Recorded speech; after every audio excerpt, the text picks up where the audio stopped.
produce a result. But after the mid-90s, scenario started changing.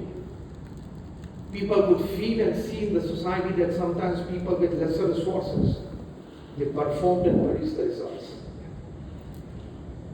So questions started in the minds of management gurus, in the minds of management coaches, and even top class executives in the corporate world, that why sometimes people with lesser resources have started performing better than people with better resources. So a deep survey and research both started in this particular field. One Mr. Jeff Keller, a renowned management guru, he also did a deep research on this. He must have met more than about 2,000 successful people. Successful not just as a businessman, but successful in all walks of life. Successful as a businessman, as a husband or a wife, as a brother or a sister, as a neighbor or a cousin, associated with service organizations. He also met hundreds of failures and interviewed them. He read thousands of articles, heard radio programs on positivity, productivity, everything. And then he came to a conclusion and he writes a book. The book becomes famous. Once upon a time on the bestsellers list of New York Times. And the title of the book is Attitude is Everything. He gives reasons for it. And the principal statement that he puts forward in this book is, whether you have resources to perform or not, whether you have more or less resources, it counts less. What counts more is your attitude. How you perceive things in life, how you look at happenings in life, how you possess the ability to see opportunities around you, and how well you decide to perform with perhaps lesser resources that you possess. This is all called attitudes in life. Very emphatically, and thereafter many such in this field, they put forward this statement that attitude is everything, attitude is the master key for all success in life. Whether it is business or it is social relationships, in our health, family, social circles, in all the spheres, what matters the most, and the one factor that can bring you success, the one factor that can bring you happiness, the one factor that can bring you satisfaction is your attitude towards your own self, attitude towards life, attitude towards work, and in general, attitude towards happenings in life. What exactly this attitude is? How exactly do we want to understand what attitude is? See, many of you perhaps might have done a safari in Africa, perhaps at the Masai Mara. They say there that in the jungles, these 5 animals are called the big 5. Many of you might have heard that name, heard that concept about the big 5. Just raise your hands if you have heard this word about the big 5 in the African jungles. Quite many of you. The big 5 animals: elephant, the rhino, buffalo, the lion, and the leopard. They are called the big 5 because of their size and strength. But now an interesting thing about this. Out of those big 5, 3 of them possess more strength and are bigger in size than the lion. elephant, rhino, and buffalo. But still, the lion is called the king of the jungle. Here is an interesting thing, that the elephant, the buffalo, and the rhino are more in strength and bigger in size than the lion. But still, lion is called the king of the jungle. Why? All these animals, they are bigger in size and possess more strength, but lion possesses more courage. Strength is an ability, courage is an attitude. Because the lion thinks that anything that moves, I can attack, kill, and eat. The attitude that lion possesses, no other animal possesses. And so the lion is called the king of the jungle, even when there are animals which are bigger in size and more in strength than the lion. So attitude matters the most. And attitude plays the role. Attitude creates opportunities and platforms. Attitude brings the final result. Another aspect of understanding attitude. We eat many products of milk. Yogurt, cream, paneer, buttermilk, butter. They are all products of milk, isn't it? Still, there are big differences in their market prices.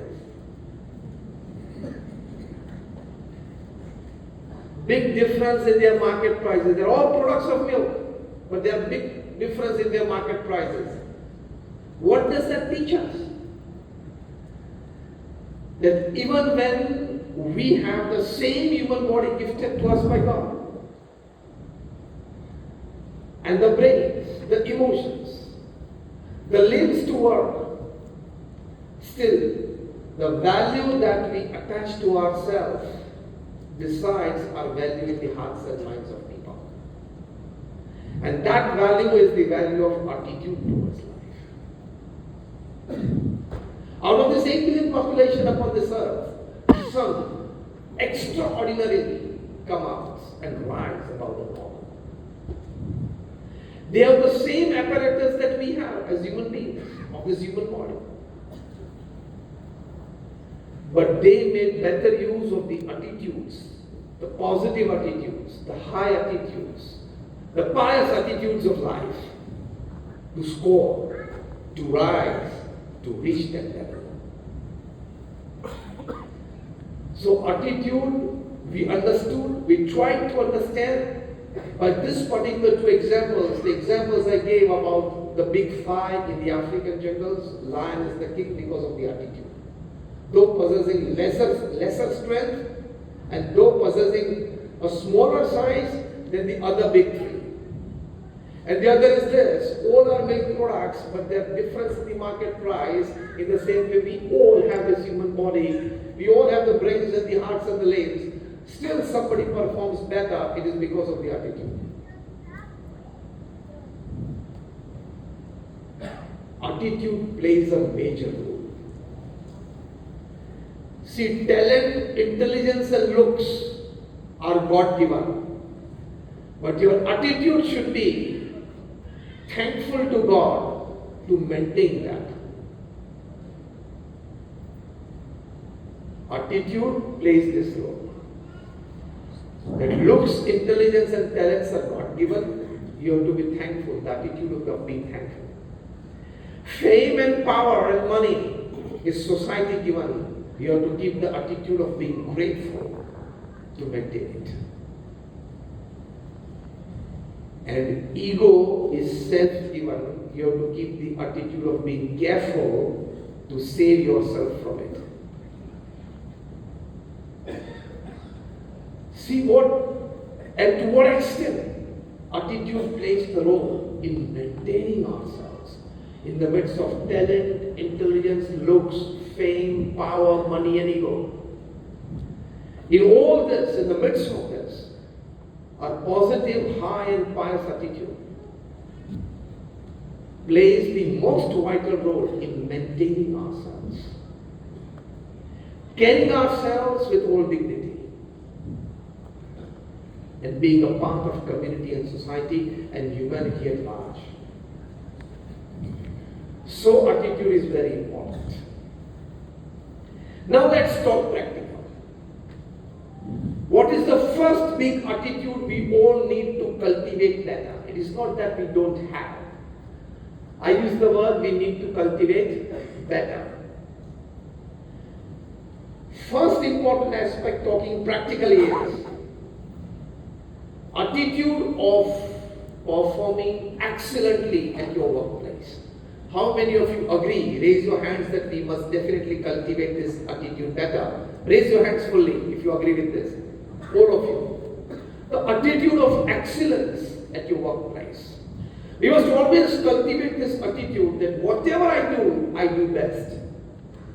I'll put all my resources at play to perform and produce the best result. Isn't it? This is not just a human duty, it's a human endeavor. It's not just a human endeavor, it is a human dignity to give excellence to our work. In whichever sphere we are, in whichever faculty or field that we are working in, the attitude of excellence. Wherever I am, I will give my best. Results at the end of the process is chapter 2. Chapter 1 is I give my best. Yes or no? Give me a louder one. Yes. Chapter 1 is I give my best. Lamborghini car never advertises.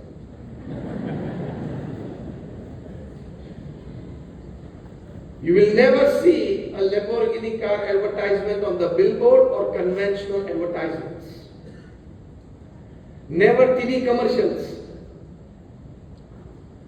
Because they believe that we have done such an excellent job that those people who will use our product will not be able to stop themselves from telling his class of people to experience that. They strongly believe that our target audience are not the ones sitting around the TV set.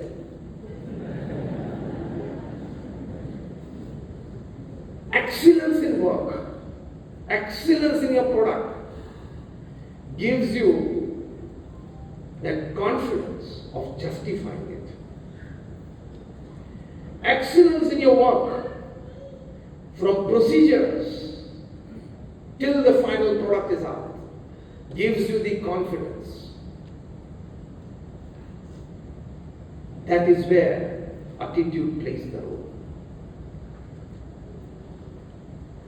When our Guru Pramukh Swami Maharaj, he built the Swaminarayan Akshardham at Gandhinagar in Gujarat. How many of you, by the way, have been to Swaminarayan Akshardham at Gandhinagar, Delhi? Here you are already here, all of you. It was inaugurated in the year 1992. And such a huge campus, a wonderful monument dedicated to Indian culture, to the teachings and preachings of Bhagavan Swaminarayan, and of the Sanatana Hindu Dharma scriptures for the betterment of humanity. So a team of saints and volunteers, they came together to sit and discuss out what are the best ways to propagate it. Because we wanted more people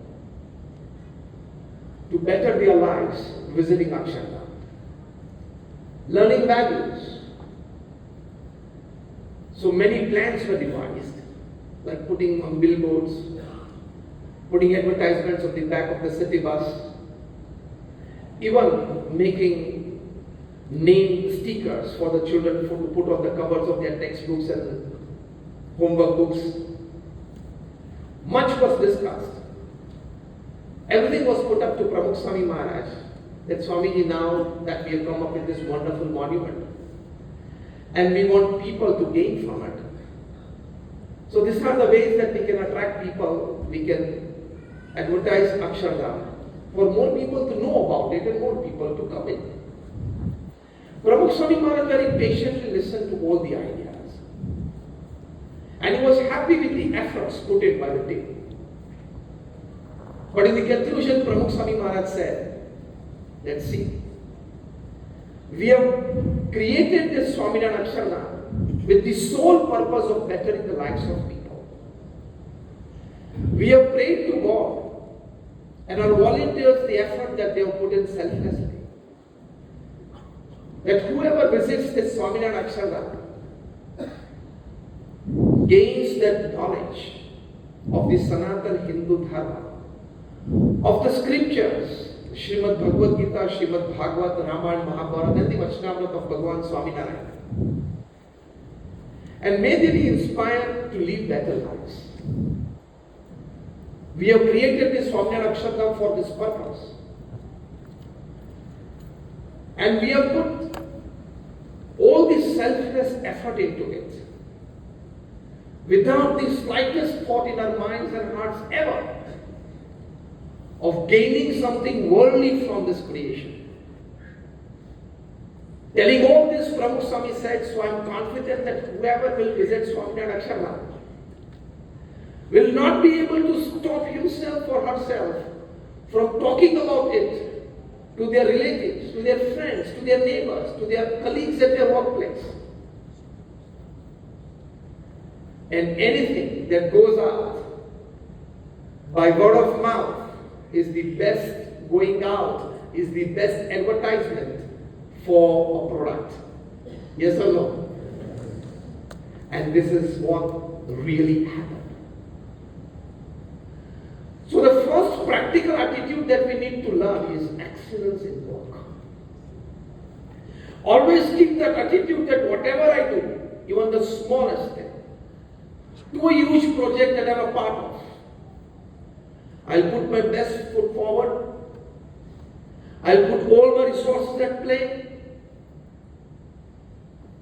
I will create the best that I can ever create. This excellence at workplace, excellence in work, that attitude, if kept lifetime, I'm using these words, if kept lifetime, gives you the ultimate satisfaction of work in this human life. Yes or no? And work satisfaction at the end of the work life, that when you retire, is one of the greatest satisfaction that all human beings ever want to enjoy and feel. Yes or no? So the first attitude to be learned is not that I'm talking something new. Everybody is trying for it. But today we want to learn in a way that we want to cultivate it better. We want to make those thoughts more stronger so that we walk on that path more steadily. So the cultivation of this attitude of excellence at our workplace. In the year 2001, when the northern part of Gujarat, Kutch, experienced severe earthquake, it was a devastating one. Hundreds of thousands of lives lost. And millions and millions and millions of rupees, properties, totally destroyed. It was 26th January 2001. At about 8:45 a.m. in the morning. Pramukh Swami Maharaj was a few hundred kilometers away from that place. Pramukh Swami Maharaj immediately called up our saints at the BAPS Mandir in Bhuj and inquired. The first question was, is our building standing or gone? Devastated. The saint said, with God's grace it is standing here and we are inside it. Pramukh Swami Maharaj's next sentence was that, start the kitchen. Because after 3 hours people will need meals. Where will they go for their lunch? And the saints and the local volunteers, they started on the very first day. That is just 3 hours after the earthquake, 17,000 people had their meals at the BAPS Swaminarayan Mandir in Bhuj. Excellence of work starts with a fast decision making, with a fast review of the situation on the ground, and all the experience needed to take a concrete decision. In the evening, he again heard the report and commanded that keep the kitchen on, I am sending the groceries. And right on the 4th day, on 30th January 2001, Prabhu Swami Maharaj put a 100-ton vessel full of groceries and needed materials during such times from Mumbai at the port of Mundra. And in just 7 days, we saints were there. We distributed these materials in 509 villages of Kutch, Morbi and Wakari, all those adjoining districts and talukas, properly making the relief kits. For the next 45 days, more than 40,000 people would take their meals at the kitchen of BAPS Swaminarayan Mandir. Pramukh Swami Maharaj blessed, Pramukh Swami Maharaj commanded. The team of elder saints and volunteers, they executed. And to the most ground level are volunteers. They tirelessly work day and night. Now, the subject that we are discussing, excellence in work. At that time, the Israeli disaster management team, about 167 members of the Israeli army, they had come to Bhuj with a mobile ICU. Even we in 2001, for the first time, we saw a mobile ICU. Mr. Shalom and a couple of senior members of the team, they started visiting different camps, relief activities done by different organizations, and they came up to our camp and saw the activities. When they came to know that we are serving hot meals 3 times a day, he said, this is something we have never imagined of. How can you serve hot meals during calamities? It is just packed meals, and sometimes during floods we just, from the helicopter, from the chopper, we just throw on the terraces of homes. And you are serving hot meals. So he went inside the kitchen, he could see everything, he was very much amazed. What else do you do? He said, we prepared this relief kit. Can I see? We said, fine. And he started getting things out of the relief kit, one by one. Normally the relief kit during such calamities is like a family of 4 that we consider. 1 pair of clothes for everybody in the family. And the ration, that is the groceries for the family to go for 1 week. But when he was pulling out things from that relief kit, he could find a hair oil bottle, a hair comb, and a nail cutter. He said, these are not the material to be put in the relief kit. We said, we also know it. Then why did you put it? He inquired. We said when our Guru Pramukh Swami Maharaj was inquiring about the material in the relief kit, he said that there is about 1 week or 10 days have passed since this earthquake. People would have not taken a shower, not bath. So if they just put the hair oil in their hair and comb it well and cut their nails, they would feel a bit fresh. Mr. Shalom from the Israeli disaster management team, his eyes stuck at the relief kit. I'm a first-hand experience to this happening. His eyes got stuck and he said, can I see Pramukh Swami's picture? I said yes, and we showed him the Pramukh Swami's picture. The first question that commonly arises, from which university Pramukh Swami Maharaj has done his MBA? We said he is just 5th grade pass. Mr. Shalom was again surprised.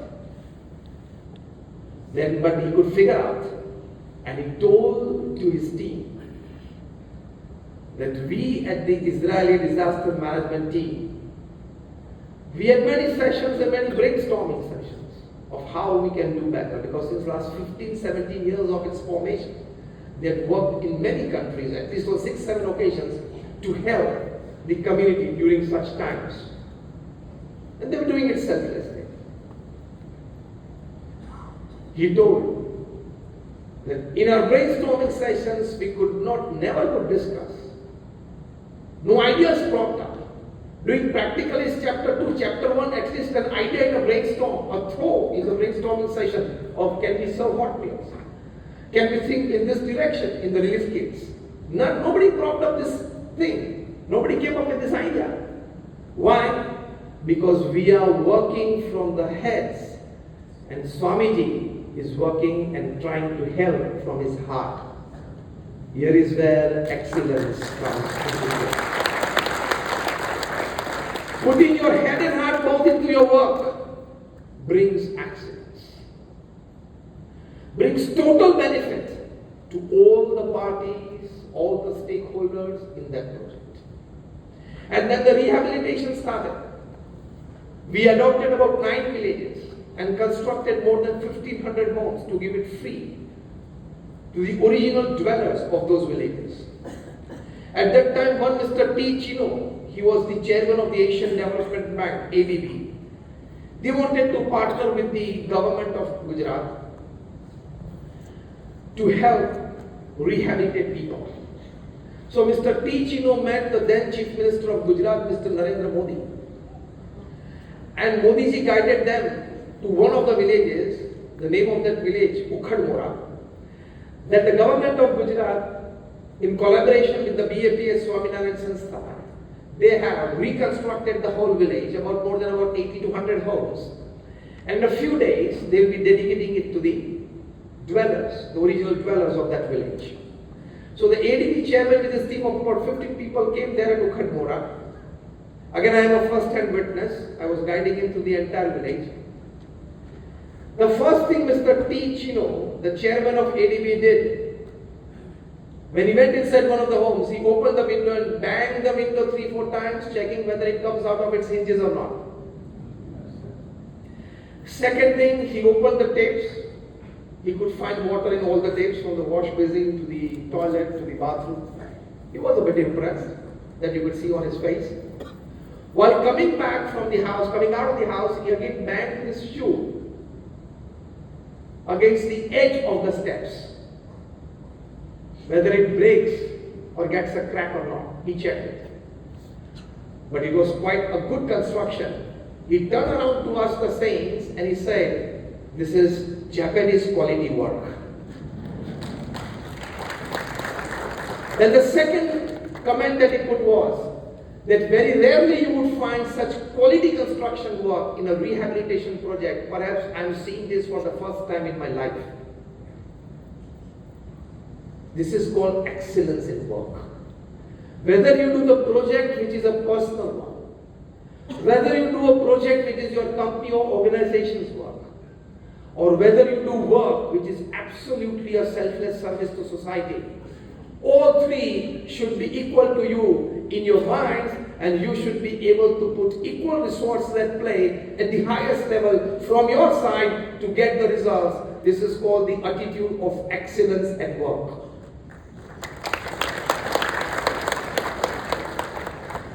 The attitude of excellence plays a very important role.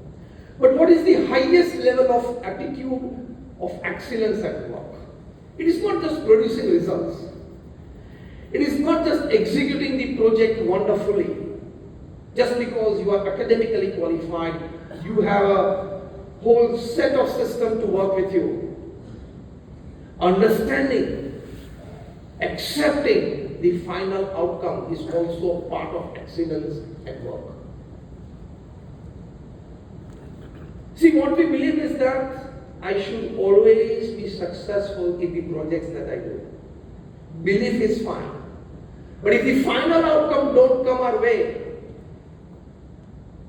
the understanding, the acceptance, and trying to keep stability and equilibrium is also part of excellence in work. Do you agree with me or not? Because you are not guaranteed to have success in all the projects that you do. Yes or no? And you know the reason behind it.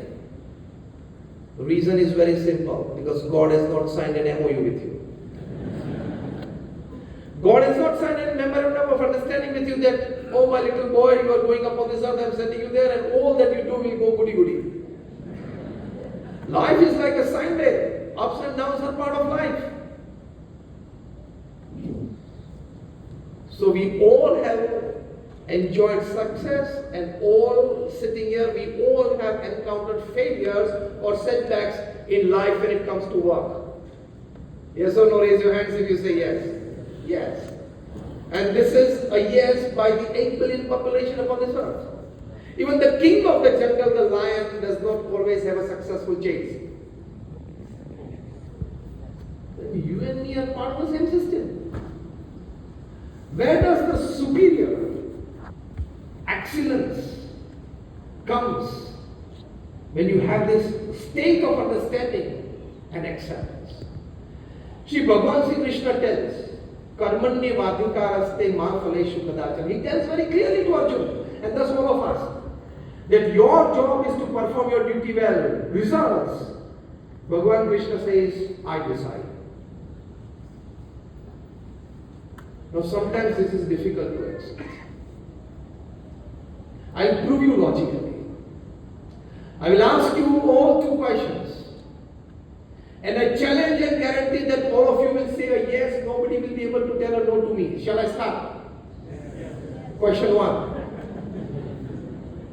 Question 1. All of us have an experience that sometimes we planned well, had a good paperwork, had a good team to work at, executed well, put all resources in play, still we did not get the desired results.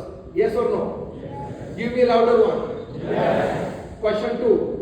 Sometimes because of some time constraints or resources constraints, we could plan less, execute less, and we ourselves were not satisfied with the process. Still we got results beyond our imagination. Yes. Give me a louder one. Yes. Have you ever given a thought to this? Have you ever given a thought to this? That I am the same person. Last time I had the best thing that I did, and still I did not get the desired result. And this time I could actually put in something very much less from my side. Still I got results beyond my imagination. We have not given a thought to this, so we have not attained the ultimate excellence in work, that is satisfaction, acceptance and understanding that whatever has happened for my good. And this particular aspect, that God has very clearly told us that your job is to perform your duty well, results I will decide. This acceptance is the ultimate attitude of excellence at work. And when you accept this, when you know this well, in and out, it has the power to give you an equilibrium state of mind. Otherwise, stress gets generated. Let me tell you very frankly that if stress is getting generated out of your work, we have not really mastered the art of work. Process perhaps we have mastered. We have not mastered the art of accepting the final result, the final outcome. And that is why we experience stress. Basically, stress comes from only one thing. Why is this not happening? Isn't it? Sometimes the other way. Why is this happening again and again in my life? Both ways we experience stress. But in both these situations, again you have to remember the Srimad Bhagavad Gita and Bhagavan Sri Krishna's preaching. That you perform your duty well, I will decide the result.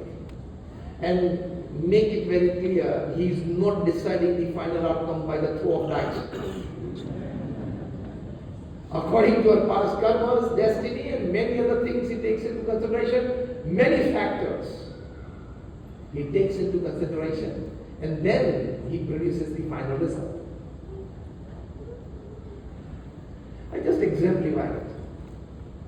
If you see your small child, 2 or 3 years of age, or your grandchild, from somewhere he gets his hand on the kitchen knife and he starts playing with the kitchen knife and you see it. What the first thing you will do?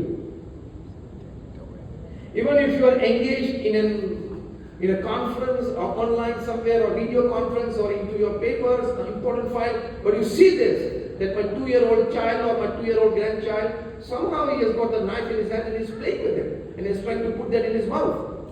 What would the first thing you would do? First thing is, you immediately throw anything that is in your hand, get up and run at the little child, catch his hands and get the knife out of it. Yes or no? Yes. What will then happen? the child will start crying. Because you took away the toy from his hands. He takes the knife as a toy. You know it is not a toy. It can bleed him. It can cut his fingers. Yes or no?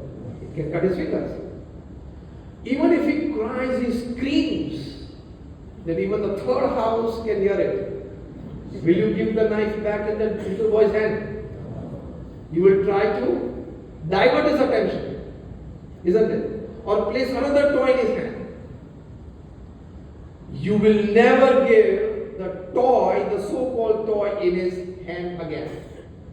Isn't it? In the same way, sometimes we believe that this success is going to be very, very sweet for me. But God knows that this success is not sweet, is a knife for him. So God does not allow us to play with that success. If I give him this success, probably he may lose humanity. He may lose morality.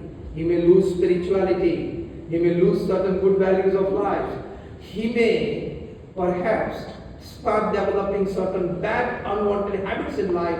When God knows this, he is so kind to snatch away that success that you have designed in your mind to take away from you. So that success is a knife for you. You took it as a toy. God knows it is a knife, so he doesn't allow you to play with it.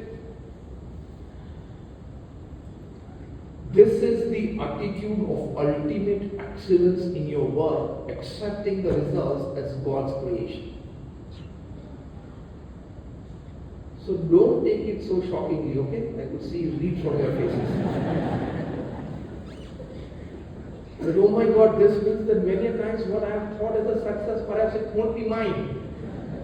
This is what the thoughts that started running in your minds. But it is a reality. It is a de facto principle, and it is going to work that way only. Because like parents to a child, God is parents to us all. This is excellence in work when it comes to accepting the final outcome. Another attitude that is the master key is stability. The most important gain of our life is stability in the midst of all happenings in life. At your workplace, in your relationships, in your social circle, in your family. What counts more is not prosperity. Do you agree with me? What counts more is not more the number of social connections that you have in your social circuits. What counts more is not the number of parties or gatherings that you can throw for your friends. What counts more is that you can remain in a stable state of mind in the midst of any happening in life. This is the biggest achievement, isn't it? Because sometimes having millions of dollars and people lose their life, they commit suicide. So prosperity does not help in bringing stability in life. The vice versa can be definitely true. Stability in life is the power to attract everything that is worldly and even everything that is heavenly. So stability in life is utmost important. That stability of life gives stability to family, gives stability to communities and societies, gives stability to nations and gives stability to mankind overall. And that is what is needed today. Stability of thought, stability of emotions, stability of actions, stability of expressions. It is what is most needed in today's times. How many of you agree with this statement? All of us. Stability is the utmost need of today's times. That attitude of developing stability under all circumstances is the attitude, is the master key, and that is what we all want to master. Again, it is not that we have not given a thought to it, and it's not that we have not worked upon it, but today is the time in this session that we want to make it more stronger. There are more than 1900 suicides every day upon this earth. That is more than 700,000 every year. There are more than 9,800 divorces every day upon this earth. It will touch the magical but unfortunate figure of 10,000 divorces every day upon this earth. More than 1,100 murders every day upon this earth. Imagine the level of instability of human mind and human emotion. That these are the times of fancier houses but broken homes. Isn't it? These are the times of double incomes in family. These are the times of double incomes but more divorces. These are the times of high-rise buildings and low-rise characters. So we need stability in thought, word, deed, action, expression. These are the times of broader highways but narrower viewpoints. These are the times when man has gone all the way to the moon and has come back, but he finds it difficult to cross the road and meet the new neighbor. These are the times of sometimes some good and steep profits in businesses, but shallow relationships. In short, the list is very long, describing the state of the affairs of the 20th and the 21st century man, but in short, you can say that these are the times where we have much to show in the show window and nothing in the storeroom. मतलब दिखाने के लिए हमारे पास बहुत सारी चीजें हैं, लेकिन मन में पवित्र विचार, शुभ भावनाएं वो कम होती जा रही है. Much to show in the show window and nothing in the storeroom. So we need stability. We always think of living a better planet back for our children. At the same time, we must always think together along with it of living better children for this planet. This sense of contributing energizes you to be more stable for the affairs of the society. So stability, the attitude of stability under all circumstances, plays a pivotal role in making this earth a heaven. And if with all this human intelligence and human knowing, if we can't do this, we'll be a failure as a human race. Wars are easy. Making peace is difficult. We don't want to fail as a human race, do we? Do we want to fail as a human race? Yes or no? We don't want to fail, and when we decide not to fail, the one factor that could really help us is deciding, that is keeping an attitude of absolute stability in the life under all circumstances and all happenings in life. This is how to keep that stability. Let's talk practical. Let's talk practical how to keep that stability. First thing, decide that routine happenings should not disturb me.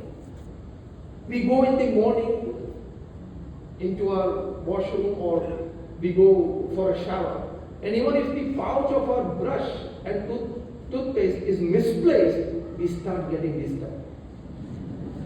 अंदर से boom पड़े, क्या you? Simple happenings in life should not disturb you. Here you need to make a concrete decision. And stability comes by a concrete decision. Our Guru Pramukh Swami Maharaj was once here in New York. I'm talking of many decades back. The room in which he was sitting and meeting people, giving audience to people and blessing them, was a smaller one at Flushing in New York. So somebody said, Swamiji, this room should be a bit bigger. It should be a bit bigger, spacious. Pramukh Swami Maharaj immediately responded that small rooms are good, less power is consumed. Just a week hence, he was in Toronto where the residence was newly made, so it was spacious. And the same person said, Swamiji, rooms should be spacious. Pramukh Swami Maharaj immediately said, yes, rooms should be spacious so more people can be accommodated. Small room is also fine. Spacious room is also fine. It all depends how much fine you are here.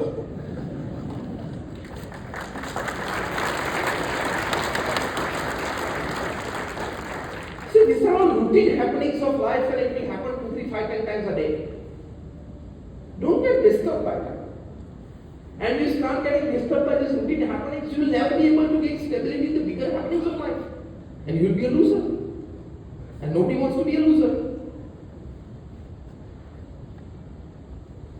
Pramukh Swami Maharaj wanted to come up with a wonderful BAPS Swaminarayan Mandir as per the wish of his Guru Yogiji Maharaj in London.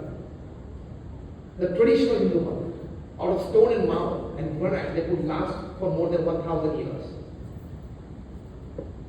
So BAPS Swaminarayan Sanstha, under the leadership and guidance and blessings of Pramukh Swami Maharaj, we purchased a land in Harrow, a suburb of London. The neighborhood, they registered a case against us that these people would bang the drum and ring the bells till midnight and that would disturb our peace and privacy. We said this is not the thing that happens in mandirs. It gets closed by 8, 8:30 or 9 as per the season. So we'll not be doing that, and we are humans. We also have working times, devotion times and rest times. Still the case was heard from both the sides. Signature campaign went on, and a judgment was announced that BAPS cannot come up with this project here in Harrow. Pramukh Swami Maharaj at that time was in India in Baroda, and our trustees and elders, they called him and said that Swamiji, we have lost the case. I'm talking of this in the late 80s, early 90s. At that time, we were a very small organization. Today, BAPS has more than 1,800 and runs and administers this, owns this 1,800 charity institutions, hospitals, schools, colleges, community centers, sanskar kendras, hari mandirs, and akshardham, one of which we are sitting here today, here in Robinson. 1,800 such units for the benefit of mankind in all aspects of life. We have more than 162 social, cultural, moral, educational, environmental, medical activities for the betterment of mankind. That is today. But more than 3.5 decades back, we are a very small organization. This was a big jolt for us. It was a severe setback. And we were just stepping outside for a big project for the first time from our country. Imagine what would happen to a person who hears this. One of our elder saints, Puja Gnanvatsaladas Swami, was right in front of Pramukh Swami Maharaj. He could see the expressions, the body language, and he first hand heard the words of Pramukh Swami Maharaj. When Pramukh Swami Maharaj was told this, that Swamiji, you have lost the case, and you will not be able to come up with the project here, and it's a full and final judgment. The first words of Pramukh Swami Maharaj. See how he stabilized himself. This is what we learn from such wise people. The first words were, Pramukh Swami Maharaj said, Jevi Bhagwan ni ichha. It is let God's wish prevail. He stabilized himself. If we were at that place on the other end of the phone, le. The traditional Gujarati word that comes out of our mouth naturally when such things happen in life, when things don't go our way. And the second words, again in traditional Gujarati, mari jaya. આટલામાં ના હાથમાંથી કપરાકાપી છૂટે તો કે મરી ગયા આમાં કપરાકાપી તૂટે બીજું કાંઈ ના થાય એમાં મરી ના જાય. The first words that Pramukh Swami Maharaj said was, let's put God's wish to second. He said that we tried our best. Now whatever the results, we accepted.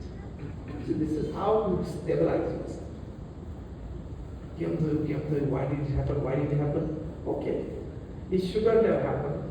Now it has happened. Now tell me what you want to do. The things that you don't want to happen in your life, now it has happened. Now tell me what you want to do. You are not going to roll your sleeves and you don't have the capacity to roll your sleeves against the divine. Acceptance And by accepting, you stabilize yourself. How? Now listen carefully. How? By acceptance of an unwanted result, you stabilize yourself. By accepting, you reduce the power of that impact on you. What happens with you is 10%. How you take it is 90%. Reduce the impact of that happening, unwanted happening in your life by accepting. Yes, it can happen with me. It has happened with many people. You are not the first one. Let me ask you a very simple question. Give me a clear answer. Anything that is happening with you which you don't want, is it happening for the first time upon this earth with the very first person you? Let me give it a terminology. It's a routine happening. And when it is happening with many people, you are not an exception. Again, the reason, MOU. God has not signed an MOU with you. And the third thing Prabhupada Swami Maharaj said was determination. Determination has the power to stabilize you. The third thing he said, that we all sat together to decide, and we decided to come up with a wonderful mandir exhibiting Indian culture tradition. When we have decided to do it, we will do it. Start searching for another land. Forget this case. This is called determination. A decision, a bold decision after an unwanted happening stabilizes you. But if you don't take a decision after an happening, it constantly pressurizes you. Accept it, it can happen, take another road. As such, we are all used to, maybe in India more, we are used to driving on the diverted road because of the road works, civil works. That is life. If the main road is closed for some civil work, there is some happening in life, there is always a diversion. Use it. You may not experience the same comfortability in the diversion road, but then it will drive you through. This is life. Accept the diversion, walk on the diversion, but decide to go to your destination. This gives you stability.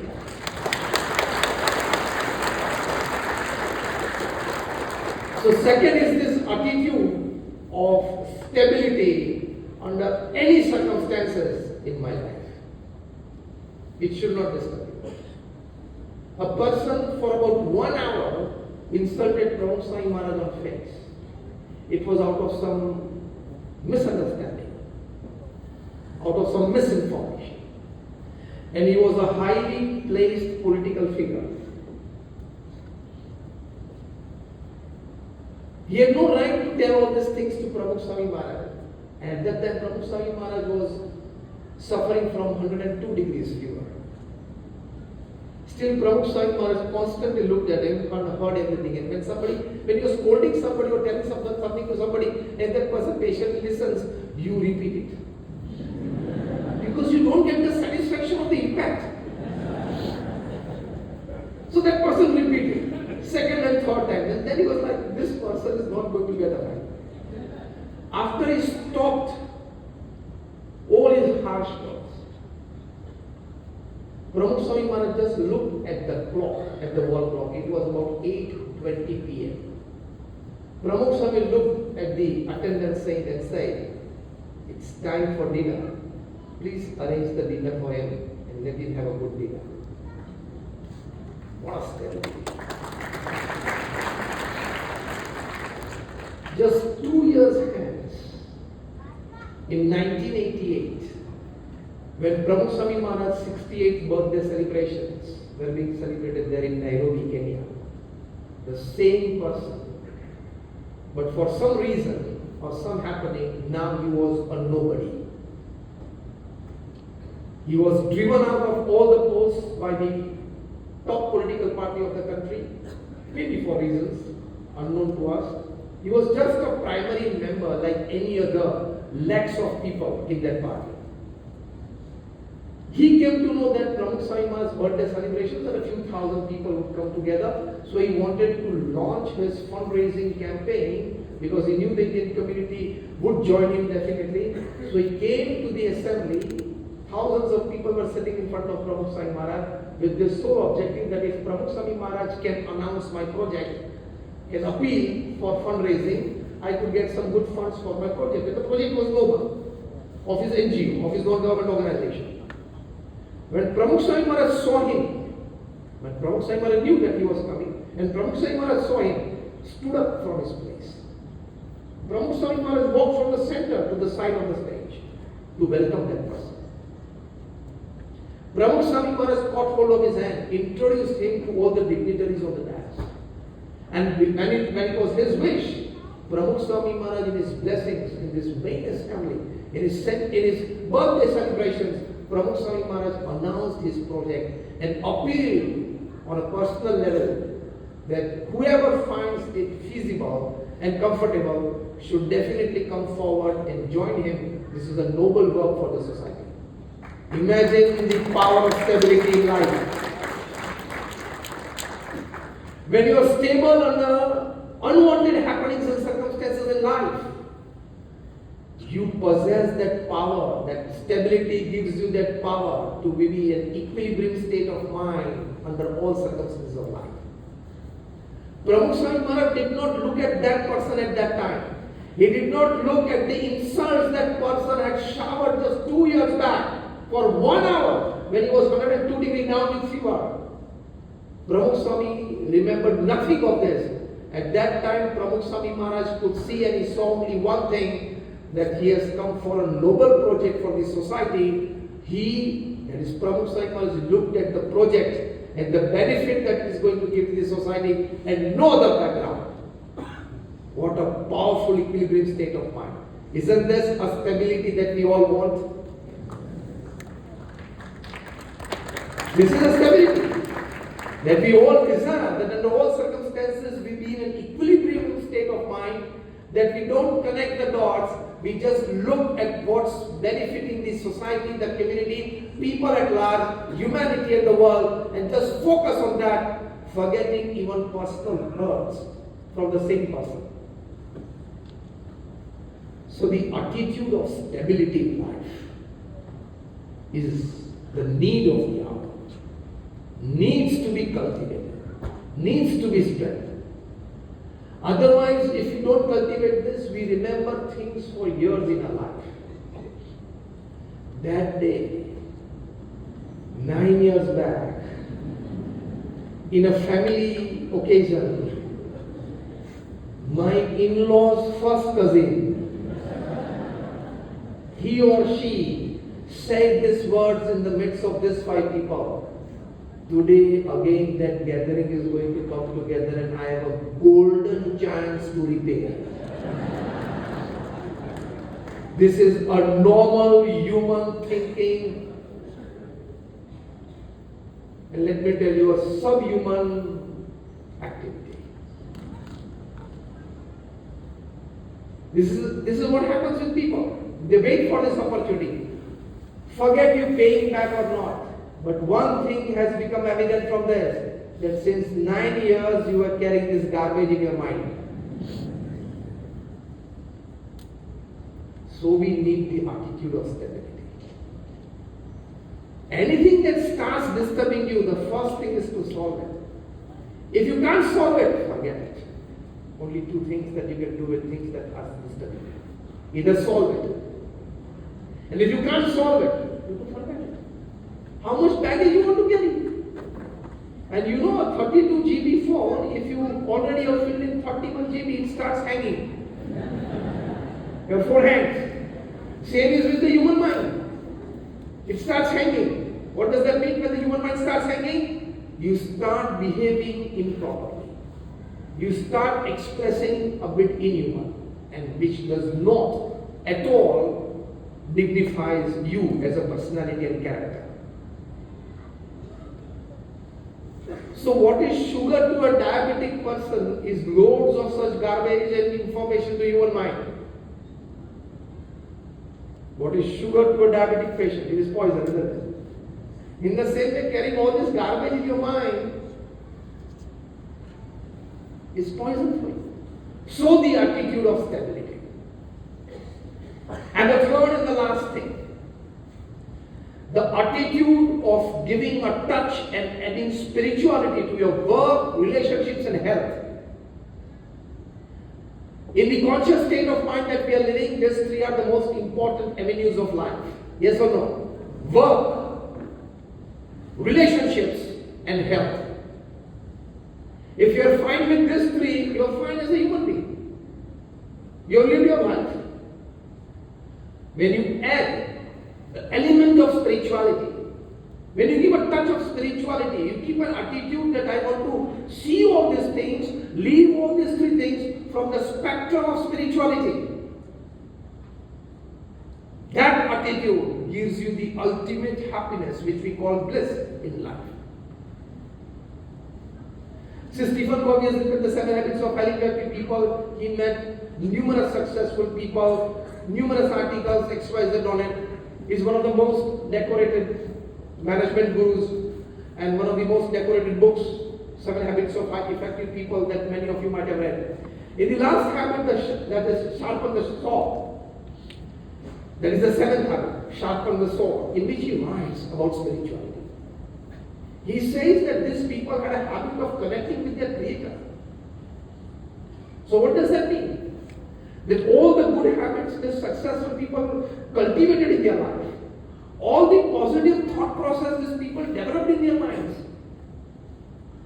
and all the right kind of attitudes that these people could have in their lives under circumstances, wanted or unwanted, is one of the principal reasons for that was they connected with their Creator every day. Maybe through meditation, maybe through prayers, maybe through chanting the holy name. So that touch of spirituality and thus divinity to our routine refines our work, our relationships and our health.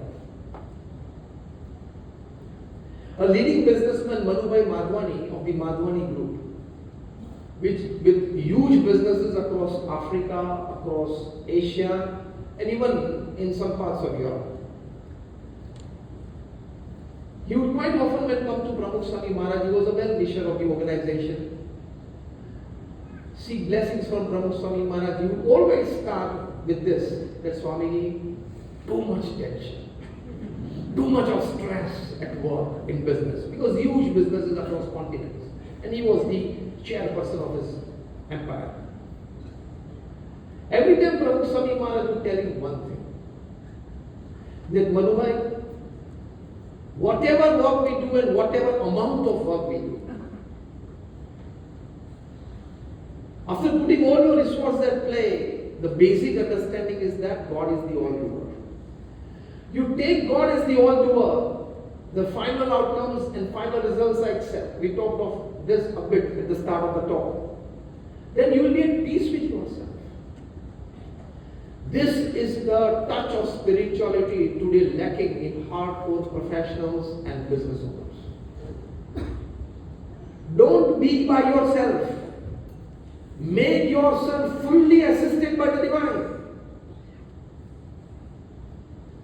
The biggest mistake that the 21st century professional or business owner makes is that he wants or she wants everything to be by himself or herself. It's fine to keep that attitude of hard work, of getting results, of producing wonderful, extraordinary outcomes. It's good. But at the same time, what is salt to your food, which gives you taste, is the touch of divinity to your work, which gives you stability.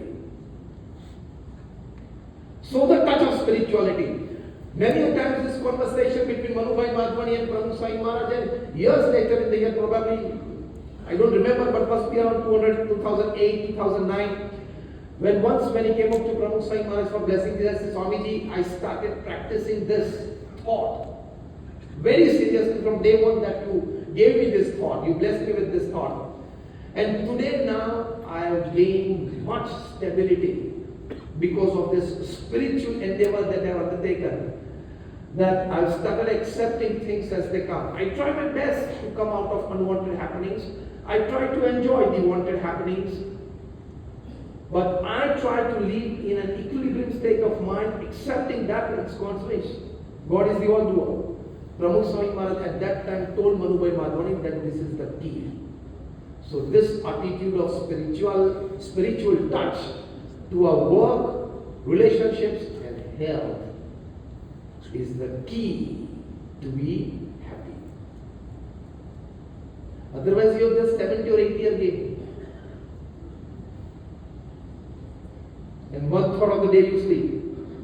8 hours you sleep, isn't it? You say I sleep for 6 hours, 6.5 hours by enter, because when we were toddlers we were sleeping 10-12 hours, and when we will be old 80 plus we will be sleeping 10-12 hours. So the average will come down to 8 hours a day. So 1/3 of the day you are sleeping. That is directly, it says that 1/3 of the life you will sleep, you will be in bed, you don't know whether you exist or not. That means if you live for 70 years upon this earth, your 23 years are going to be in bed, you don't know whether you exist or not.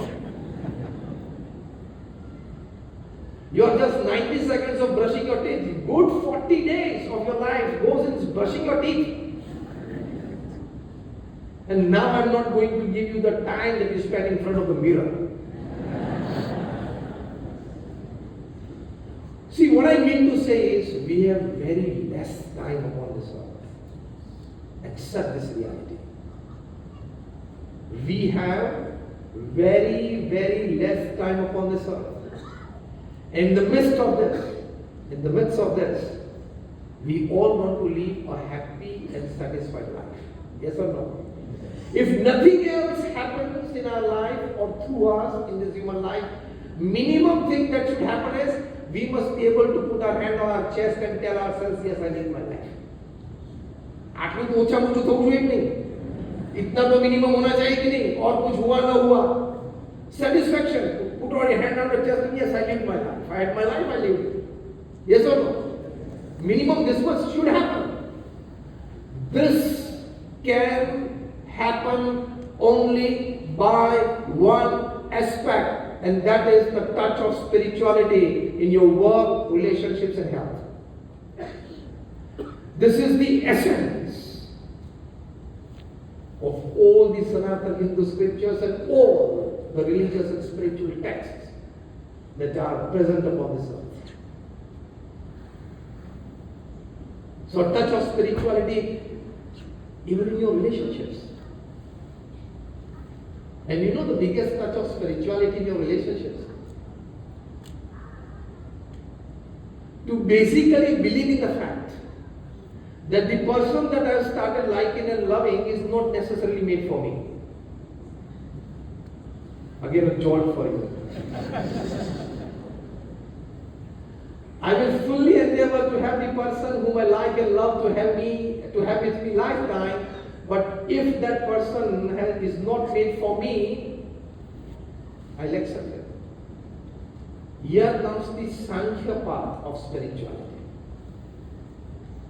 We know the yoga part of spirituality, that is attachment part of spirituality.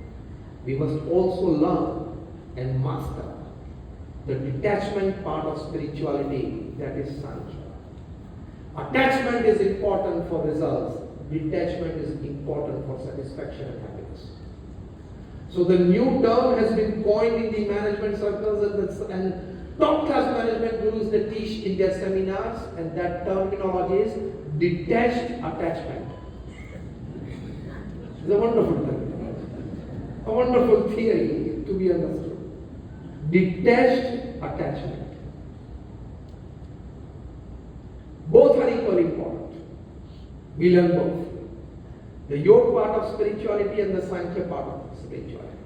Otherwise, even after having worldly success, now listen very carefully, even after having all the worldly success in your respective fields and relationships, if you don't have the touch of spirituality, you will not be able to enjoy those achievements.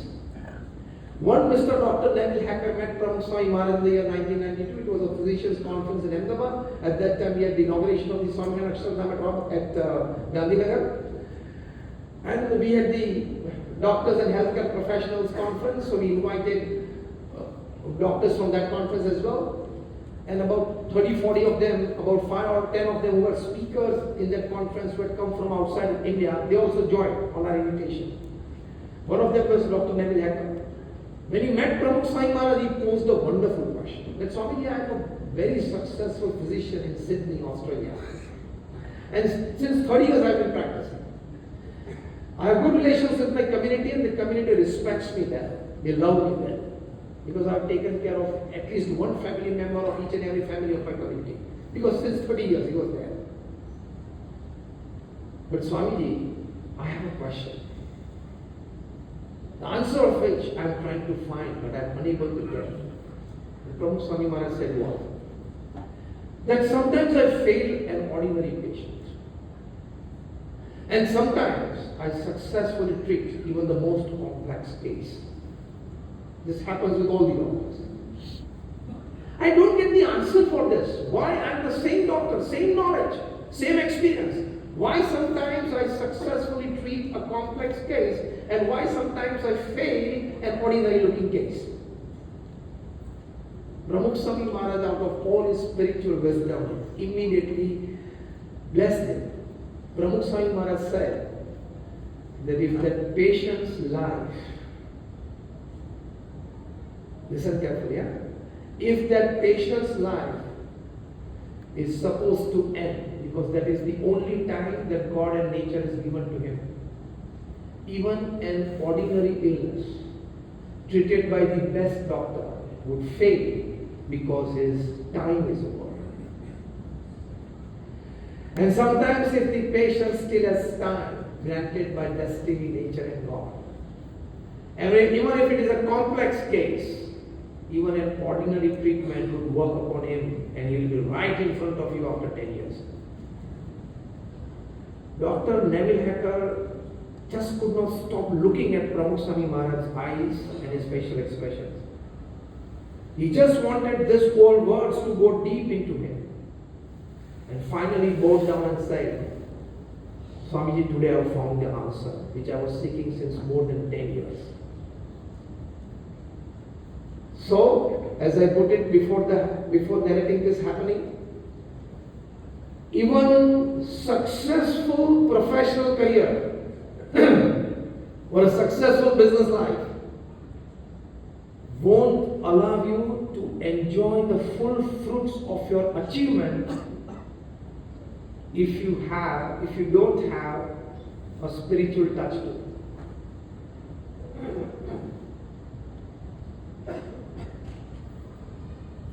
I'm just into the last 5 minutes of my talk.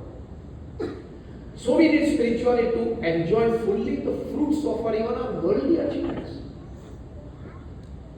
In the same way with relationships, as we started. At many universities here in the United States, they have done wonderful researches and sometimes surveys.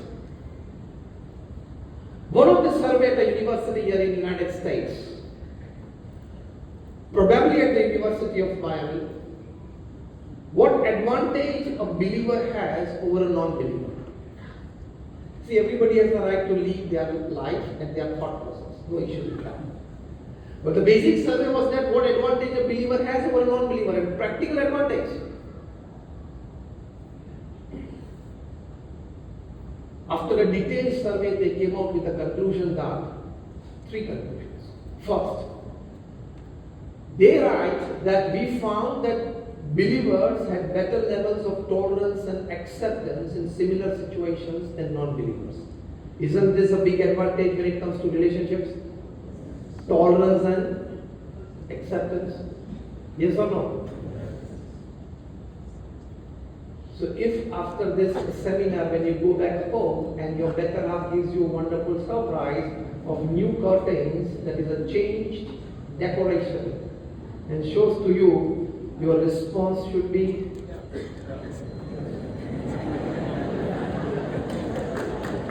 not just acceptance, a bit more than that, come on. Your first response should be, give me the words. Fine, then wonderful, yes. Great. Wow, what a wonderful choice. I tell you with all confidence, you are guaranteed for a hot cup of coffee immediately. Take it lightly. What I mean to say is acceptance. That concretes, that cements your relationships within the family, within the social circles. So give a touch of spirituality. What is that spirituality in relationships? Better tolerance and better acceptance is called spirituality in relationships. Second thing this university people wrote, that those who are believers in God were found to have better self-control than non-believers. Isn't this again a very big quality needed for maintaining relationships? We talked of a figure called 9,800. Better self-control. More than 300 divorce lawyers came together in a city in America. Brainstorming sessions. What are the principal reasons of divorce among young couples? They listed out in the conclusion paper, and one of the reasons was overexposure to social networking sites. What does this university say in their survey? That people who are believers in God, they were found to have better self-control. Better self-control. That means you save your relationships, isn't it? By better self-control. And the third and the last thing they put forward is that those who were believers were found to have better perseverance and energy and enthusiasm to pursue their short-term and long-term goals than the non-believers. Isn't this a big advantage? So spirituality has the power to refine to better to give you more joy in your work, relationships, and even health. You read the Do Good Live Well survey of 2010. People who volunteer were found to be in better moods. They reported positive moods day long. They reported better responses to unwanted happenings just because of the strength of volunteerism that is giving selflessly back to the community. So that selfless service is also spirituality. Selfless service is spirituality. So spirituality helps in the sphere of work, relationships, and health. So, concluding, we tried to discuss on 3 aspects of attitude to make it a master key in our lives. The first attitude to be cultivated strongly is the attitude of excellence in work. Second attitude to be cultivated is the attitude of stability under all circumstances and happenings in life.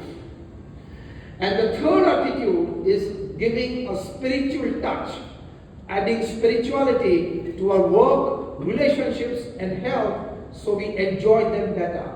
These 3 attitudes, when they combine, they have the power to bring all bliss to us, our near ones, dear ones, and all the people that we associate with.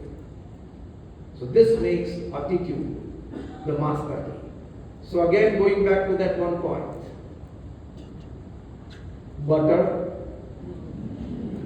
Buttermilk, paneer, cream, yogurt, all are milk products. But there is a big difference in their market prices. In the same way, we all have been gifted with the same apparatus, the brain, the heart, and the limbs. But the difference in our performance, difference in our satisfied living comes by what value we attach to it. And that is the value of positive, high, and pious attitude. Thank you very much for patiently listening to me.